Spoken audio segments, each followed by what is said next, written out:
नमस्ते बिहार, मैं हूं आपके साथ विभा उपाध्याय और बुलेटिन में इस वक्त बड़ी खबर मुजफ्फरपुर से, जहां पर आग ने तबाही मचाई है। आग में जलकर एक मासूम की भी मौत हो गई है।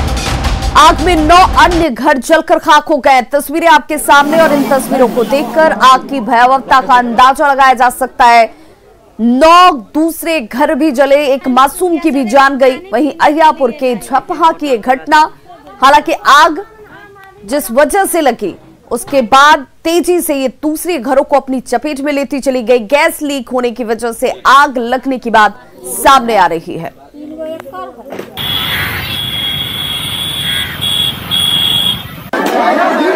का चर्चा चला है। आदमी जो है कि खाना बना रहा था, गैस लीक कर गया। आदमी सब उधर गोली के चक्कर में भाग चला कि मेरा घर का सामान का गोली मार दिया, गाड़ी छीन लिया, मोटर एटो। अब उसी में सब उधर भागा। इधर जो है कि गैस लीक कर गया, आग लगा और मेरा पोता जल के मर गया। बहुत लॉस हो गया, 10 लाख के संपत्ति जल गया। बेटी की शादी करने के लिए सारा गहना जेवर कपड़ा लत्ता हर चीज हम जोटा के रखे थे कि बेटी है, लड़की की शादी है, अभी नहीं करेंगे, दूसरा साले भर में करेंगे। बाकी हर चीज हम गरीब आदमी है, हर चीज जोड़ के रखे थे। और सहयोगी सुधीर हमारे साथ इस वक्त फोन लाइन पर जुड़ चुके हैं। सुधीर, फिलहाल क्या जानकारी मिल रही है और इन लोगों का जो नुकसान हुआ है उससे भरपाई को लेकर किसी तरह की कोई कोशिश? रात को ही अंचलाधिकारी गांव में पहुंच गए थे और जो क्षति है उसका आकलन किया जा रहा था। जैसे कि बात हुई उन लोगों ने बताया, ये जो पीड़ित परिवार है इनके समक्ष अभी रिहेबिलिटेशन बड़ी समस्या है। क्योंकि ठंडी का मौसम है, इनके घर पूरी तरीके से तबाह हो चुके हैं और पहले इन्हें शेल्टर देना बड़ा जरूरी है। उसके बाद खाने पीने की चीजें भी इनके पास नहीं है। तो प्रशासनिक अमला यह कह रहा है कि यथाशीघ्र उनका जो रिहेबिलिटेशन है बहाल करने की कोशिश की जा रही है। आग लगने के कारणों को लेकर स्पष्ट है कि जो गैस लीकेज है, चूंकि गोली चली थी मोहल्ले में और सारी महिलाएं पुरुष वहां से निकलकर वही देखने चले गए, इसी बीच गैस की वजह से आग लगी और 9 परिवारों का घर पूरी तरीके से जल गया है। तो प्रशासन जो है, अब क्षतिपूर्ति पूरी की जाएगी या नहीं, लेकिन फिलहाल रिहेबिलिटेशन उनको मिले इसके लिए प्रयास जारी है और उसके दिशा में काम चल रहा है। चलिए, बहुत बहुत शुक्रिया सुधीर इस तमाम जानकारी के लिए। तो अंदाजा चल लगा ये कि ठंड का मौसम, ऐसे में इनके आशियाने इनसे छीन चुके हैं, नुकसान भी बढ़ा और ऐसे में फिलहाल ये कोशिश की जा रही है कि इन्हें पहले रिहेबिलिटेट किया जाए। खबर नालंदा से, जहां सांस्कृतिक कार्यक्रम के नाम पर हिंदी और भोजपुरी गानों पर डांसर्स ने जमकर ठुमके लगाए। इस दौरान कई अश्लील डांस भी किए गए, जिसमें ग्रामीण डांसर्स के साथ स्टेज पर ठुमके लगाते हुए नजर आ रहे थे। ये वीडियो सोशल मीडिया पर बेहद वायरल हो रहा है। मामला रहुई थाना क्षेत्र के इतासंग गांव का बताया गया है, जहां एक बच्चे के छठियार पर कार्यक्रम का आयोजन किया गया था और इसी कार्यक्रम में लोगों ने भोजपुरी के गानों पर जमकर ठुमके लगाए। हालांकि न्यूज़ 18 इस वायरल वीडियो की पुष्टि नहीं करता।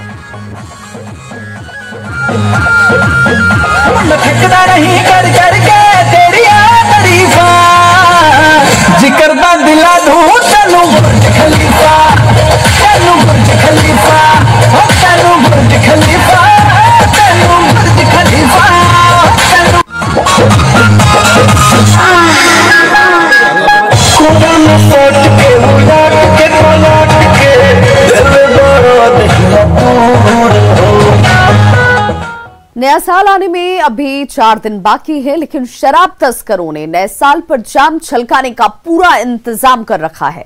शराब का कारोबार करने वाले इतने ढीठ हो चुके हैं कि अब वो छापेमारी करने गई पुलिस पर भी हमला कर रहे हैं।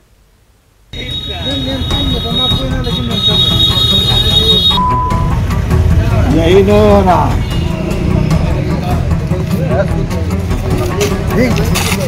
बचा दिया। जिस महिलाओं की डिमांड पर बिहार सरकार ने सूबे में शराबबंदी कानून लागू किया था, उससे बिल्कुल उल्टी तस्वीर छपरा में सामने आई। मुफस्सिल थाना के दहियावा टोला के पास शराब को लेकर छापेमारी करने गई पुलिस टीम पर महिलाओं ने ही हमला बोल दिया।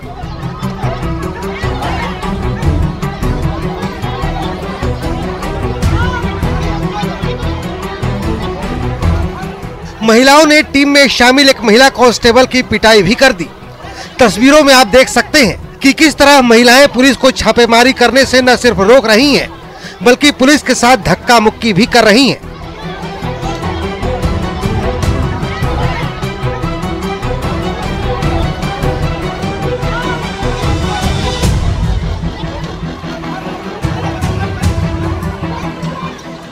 दरअसल पुलिस को पता चला कि उत्तरी दहियावा टोला में शराब का कारोबार लंबे वक्त से चल रहा था, लिहाजा स्थानीय टाउन थाने की पुलिस ने छापेमारी की।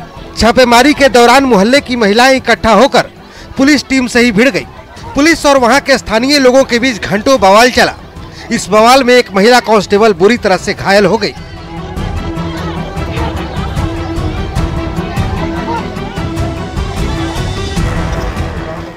अब जरा मुजफ्फरपुर की ये तस्वीर देखिए।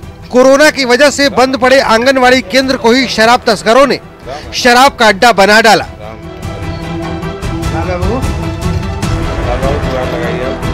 मेरा काम खत्म, आपका काम। शराब माफिया ने आंगनबाड़ी केंद्र के आंगन में जमीन के नीचे एक कंक्रीट तहखाना बना रखा था, जिसमें शराब की पेटियां छिपा कर रखी गई थी।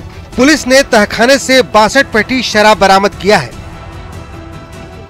लेकिन पुलिस यहां से किसी को गिरफ्तार करने में कामयाब नहीं हो सकी।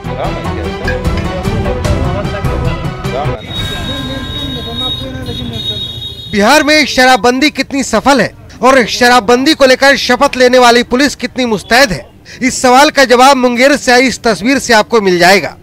जो तस्वीर आप देख रहे हैं वो जिले का सबसे सुरक्षित कोतवाली थाना क्षेत्र के किला परिसर के एसडीओ कार्यालय के सामने का है।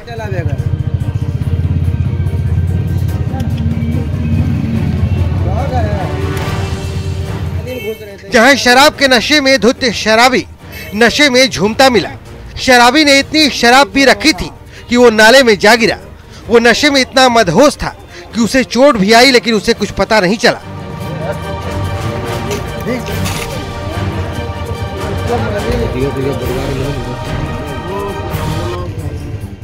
जाहिर है ये तीनों तस्वीरें बिहार में शराबबंदी कानून और पुलिस की मुस्तैदी पर बड़ा सवाल है। मेरा काम खत्म, आपका काम शुरू। Bureau report, news 18 network.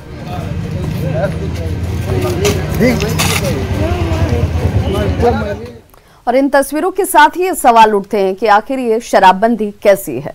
Mumbai में चोरी हुई लाखों रुपए की जेवरात मधुबनी जिले के अंधरा ठाड़ी थाना क्षेत्र से बरामद की गई। पुलिस के मुताबिक मुंबई निवासी व्यापारी पुनीत गिरधारी नांगलिया के घर में 6 दिसंबर को करीब 4 लाख रुपए की जेवरात और 4 लाख रुपए नकद समेत करीब 8 लाख रुपए की चोरी की घटना को अंजाम दिया गया था।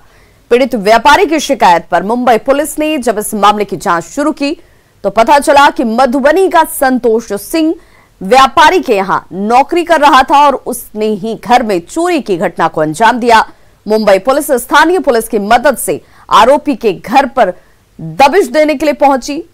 पुलिस को चकमा देकर फरार वो हो जाता है। पुलिस ने आरोपी के घर से चोरी के जेवरात लेकिन जरूर जब्त कर लिए। मुंबई गोरेगांव से जिधर काम करता था, जिस घर में, उधर से उसने चोरी करके 11 तारीख को फरार हो गया था। उसका नाम है संतोष सिंह और वो इधर बस स्टैंड का रहने वाला है। तो उसके घर में हमने छापा डाला सुबह, ये पुलिस के लोकल पुलिस के सहयोग से। तो उधर से वो भाग गया, लेकिन उधर घर पे जब झड़की लिया तो उसमें वो सामान मिल गया जो चोरी का सामान था, खाली कैश मिला नहीं। जमुई के खैरा के दाबल पंचायत में अधिकारियों की लापरवाही और मनमानी की वजह से लाखों की लागत से शुरू हुआ हर घर नल का जल योजना बेकार साबित हुआ है। नल का जल योजना के जरिए लगाए गए पानी के टैंकर फटने की वजह से हजारों लीटर पानी यूं ही बर्बाद हो रहे हैं। तस्वीरें आपके सामने हैं। महज 4 महीने शुरू हुए इस योजना के फेल होने से ग्रामीण परेशान है। दाबल पंचायत में हर घर नल का जल योजना का जायजा लिया संवाददाता किसिन कुंदन ने। जमुई जिले के खैरा प्रखंड के दाबिल पंचायत में नल जल योजना जो सीएम का ड्रीम प्रोजेक्ट है, उसका क्या हाल है वो सामने है। देख सकते हैं कि किस तरह से लीकेज है और पानी की बर्बादी हो रही है। देख सकते हैं कि यहाँ भी एक पाइप बाहर है और यही हालात पूरे वार्ड में है, दोनों वार्ड में। और इस तरह से कितने जगह लीकेज के कारण पानी बर्बाद हो रहे हैं। साथ है गांव के लोग, उनसे पूछेंगे कि क्या परेशानी हो रही है आप लोगों को, कितना लाभ मिल रहा है। 1% भी लाभ नहीं मिल रहा है सर। ये मेन पाइप जो आज से 4-3 महीने पहले इसको प्रोजेक्ट को चालू ही किया गया, लेकिन इतना घटिया सामग्री इसमें यूज किया गया है और इतना घटिया तरह से कार्य किया गया है, देखने लायक। लोगों के घर सर हम लोग नल नहीं बैठा है। नल नहीं बैठा, आप लोग यहाँ बैठा है नहीं। और यहाँ बैठा है वहाँ का हालात क्या है? वहाँ का हालात पूरा जर्जर है सर, हर जगह लीकेज है। 4 नंबर वार्ड में जो नली बना है वो पूरा नली का पानी घर पर ला करके छोड़ दिया है, और ये जल का पानी, ये नल जल का पानी हर जगह लीकेज है, किसी के घर में पानी जा पा नहीं रहा। जैसा कि ये कह रहे हैं कि बहुत लोगों के घर पानी नहीं जा रहा है, पानी की बर्बादी हो रही है। देख सकते हैं कि लोग परेशान हैं किस तरह से।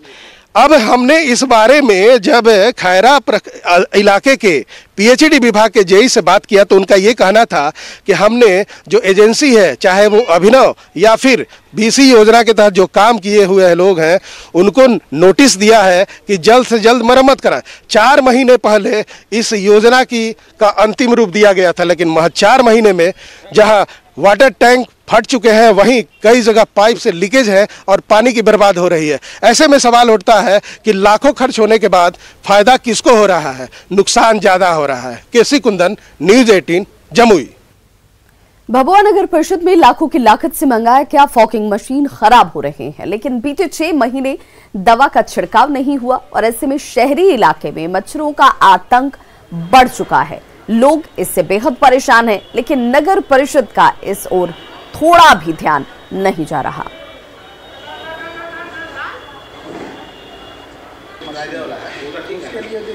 काफी दिनों से फॉगिंग मशीन इनका कई बार हम लोग आए और अपनी बात को बोले, वो यही बोल रहे हैं कि मशीन खराब है, बनाने के लिए भेजा गया है, मगर अभी तक लगभग 6 महीना से इनका फॉगिंग मशीन अभी बन ही रहा है। ये मामला करीब 7 और 8 के बीच लाख रुपए की है, 2 मशीन डबल बैरल की, और ये करीब 6 महीना से खराब पड़ी हुई है।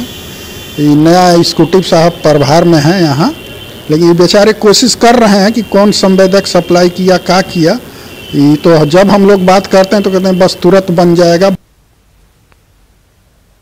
बात खगड़िया के चौथम प्रखंड की, जहां धमहारा, रोहियार, बुच्चा सहित 1 दर्जन से ज्यादा पंचायत के लोगों को आजादी तो मिल गई, लेकिन आजादी के बाद से आज तक सड़क नहीं मिल पाई, जिसकी वजह से आवागमन को लेकर इन लोगों की परेशानी अभी भी वैसी ही बनी हुई है। तस्वीरें देखिए, ये खगड़िया के उसी क्षेत्र की जहां पर कई बार लोगों ने इसे लेकर मांग रखी। बदलाघाट स्थित रेलवे के रिटायर पुल से लोग जान जोखिम में डालकर आने जाने को मजबूर हैं।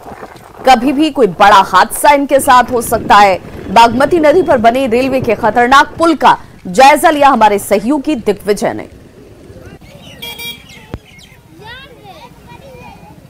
खगड़िया के चौथम प्रखंड के बदला घाट के पास स्थित हम ये पुल को दिखाना चाह रहे हैं। ये रेलवे का रिटायर्ड पुल है। इस पुल से होकर के हजारों की आबादी जो है इस पुल से होकर के आवागमन करते हैं। इस पुल को जो स्थिति को आप देख सकते हैं, ये रेलवे का रिटायर्ड पुल है।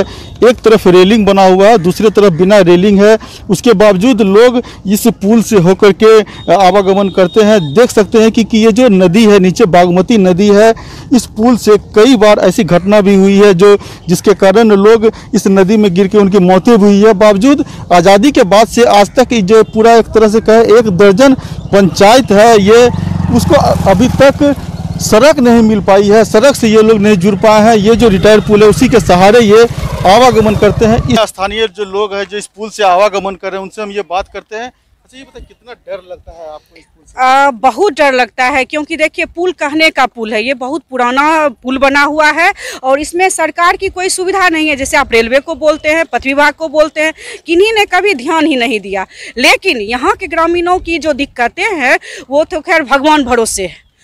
इस पुल से जाने से लोग बहुत कतराता है। मतलब इतना समझिए कि लोग सोचता है कि अभी जा रहे हैं तो उस पर टप पाएंगे कि नहीं टप पाएंगे। पुल पुराना है, कब धंसेगा क्या होगा कहना मुश्किल है। आज़ादी के बाद से अभी तक जो है ना, जो रेलवे का था उसी का हम लोग सहयोग से इस पार से उस पार हो रहे हैं, अन्यथा इसके अलावा तो और कोई चारा ही नहीं। जब चुनाव आता है, विधानसभा हो या लोकसभा हो, बस उसी समय में टेंडर होता है, उसके बाद फिर कहाँ चल जाता है ये कोई नहीं बता सकता है।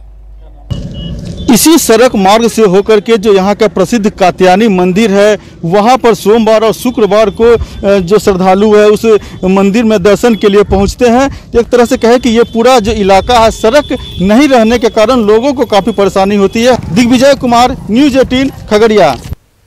कुछ और खबरों के साथ जल्द होंगे वापस, बने रहिए हमारे साथ। ब्रेक के बाद एक बार फिर से आप सभी का बहुत स्वागत है। आज पटना में सुबह 11 बजे से राष्ट्रीय कार्यकारिणी और दोपहर 2:30 बजे से राष्ट्रीय परिषद की बैठक होगी, जिसमें संगठन के विस्तार पर महत्वपूर्ण चर्चा होनी है। कल पहले दिन की बैठक करीब 3 घंटे तक चली, जिसमें आज होने वाले बैठक के एजेंडे को तय किया गया। आने वाले समय में पार्टी मजबूत कैसे हो, इस पर आज विस्तार से चर्चा होगी। जब राष्ट्रीय कार्यकारिणी की या राष्ट्रीय परिषद की बैठक होती है तो कन्विंसली उससे पहले एक दिन राष्ट्रीय पदाधिकारियों की बैठक होती है, ताकि उसके लिए एजेंडा सेट हो। तो यही आज पदाधिकारी जो थे और इंडिया पार्टी के, नीतीश जी की अध्यक्षता में उनकी बैठक हुई, जिसमें अमुक लोग शामिल हुए आपकी जानकारी में। एक राजनीतिक प्रस्ताव हम लोग तैयार कर रहे हैं जो बहुत कॉम्प्रिहेंसिव होगा, जिसमें प्रेजेंट पॉलिटिकल सिचुएशन जो देश का है उसकी चर्चा होगी, नंबर 1। नंबर 2, बिहार चुनाव में जो पार्टी का रहा है उस पर एक प्रस्ताव है। आने वाले समय में जो जिन जिन राज्यों में चुनाव होने हैं उसमें जेडीयू की क्या भूमिका हो रही है, उन सब चीजों को लेकर प्रस्ताव हो। कल प्रस्ताव रखे जाएंगे, उस पर बहस होगी, वो पास किए जाएंगे। अरुणाचल में जेडीयू विधायकों के बीजेपी में शामिल होने का साइड इफेक्ट बिहार में भी अब दिखने को मिल रहा है। जी हां, एक तरफ जेडीयू जहां दोस्ती की दुहाई दे रही है, वहीं बीजेपी विधायकों के घर वापसी की बात कह रही है, जबकि विपक्ष दोस्ती में फूट डालने पर तुला हुआ है। अरुणाचल में टूट, बिहार में सियासत। जेडीयू ने दी दोस्ती की दुहाई, अमित्रतापूर्ण है। बीजेपी का घर वापसी प्लान।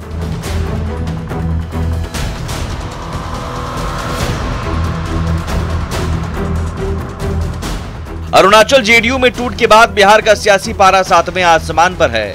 बिहार चुनाव परिणाम पर जेडीयू का मंथन चल रहा है। इस बीच जेडीयू नेताओं को अरुणाचल में टूट का टीस भी लगातार सता रहा है।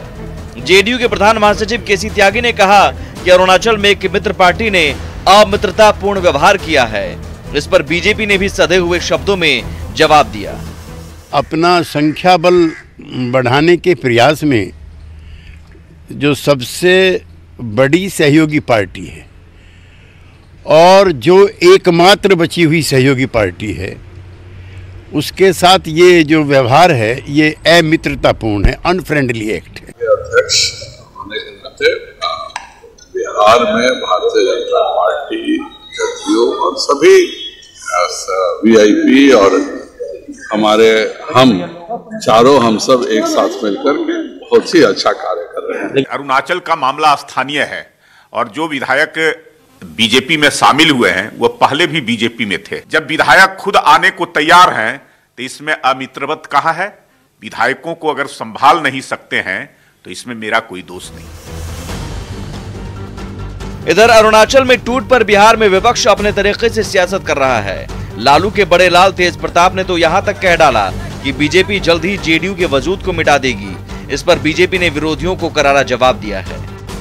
भारतीय जनता पार्टी ने गठबंधन धर्म के साथ जो है घात किया है। विधायकों को आप तोड़ रहे हैं, ऐसा कभी गठबंधन में तो सुना नहीं गया है। इसका मतलब स्पष्ट है कि सिग्नल दे रही है भारतीय जनता पार्टी कि साहब बहुत हो गया, आप अभी तक जो नाज नखड़ा दिखाते रहे हैं उसको हम अब बर्दाश्त करने के लिए तैयार नहीं है। जेडीयू पूरे तरीके से खंडित हो चुका है, टूट चुका है।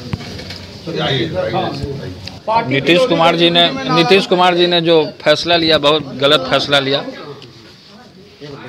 खुद अपने पीठ में छुरा मारने का काम किया, खुद अपने। हमारी चिंता करने की बजाय आरजेडी को अपनी चिंता करनी चाहिए, क्योंकि लगातार वो जितनी बार टूटे हैं, बिखरे हैं, उसका एक अंतहीन श्रृंखला है। बिहार विधानसभा चुनाव के बाद पटना में जेडीयू का मंथन चल रहा है। सीएम नीतीश कुमार पहले ही कह चुके हैं कि बैठक में अरुणाचल के मुद्दे पर भी बातचीत होगी। इस बीच सियासत भी खूब हो रही है। न्यूज 18 के लिए पटना से साकेत और धर्मेंद्र के साथ दिल्ली से अमदेश की रिपोर्ट।